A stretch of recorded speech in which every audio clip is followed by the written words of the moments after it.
When I said yes to the proposal, people gasped, not because he was rich, not because the ring was big, but because he was sitting in a wheelchair, paralyzed from the waist down. "Hey, Dara, are you okay?" they asked. "He can't even walk." But I didn't choose him for his legs. I chose him for the man he was, before the fall, and even more after it. Our wedding didn't trend because it was luxurious. It trended because a man rolled down the aisle and a woman stood beside him, stronger than anyone expected. They said she married a burden, but no, I married my blessing, even if the world couldn't see it yet. There were nights I had to feed him like a baby, bathe him, clean him, lift him from the floor when he fell. And still, I'd kiss his forehead and say, "I choose you again." Love doesn't need strength to survive. It needs choice, daily, painful, beautiful choice. One morning, I was massaging his legs, and his toe twitched. Just once, I froze. "Ton, did you feel that?" He nodded, and we both wept. That toe? It gave us hope again. We started praying louder, believing harder, trusting deeper. On my 30th birthday, I wished for one thing. God, just let him walk again.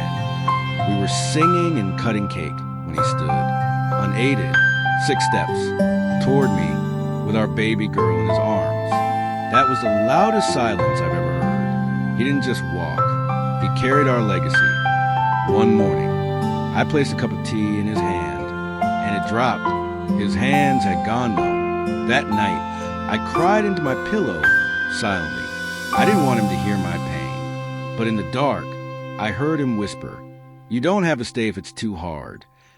I turned to him, wiped his tears, and said, "Ton, I'm not leaving. Not even when it gets darker than this." The doctors told us to prepare for a lifetime of silence from his nerves. Nothing will ever move again, they said. But there's one thing they couldn't predict: God's timeline. Because when man's knowledge ends, that's where miracles begin. And I'd seen it before. So I waited faithfully. Our story started as a quiet battle. Then it became a blog. Then it became a movement. We were invited to speak at churches, youth groups, and conferences. Not because we were healed, but because we were whole.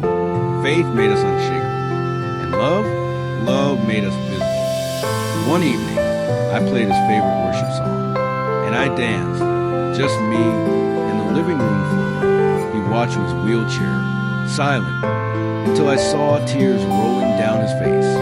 "You're still dancing for me?" he asked. I smiled and said, "I'm dancing for us, because this is not the end." If you ever wondered what true love looks like, or how far faith can carry you when science gives up, you need to see the full story. It'll break you and build you. It's more than love, it's legacy. Click the link and comment to watch the full story now. And don't forget to subscribe for more true, emotional, faith-based stories.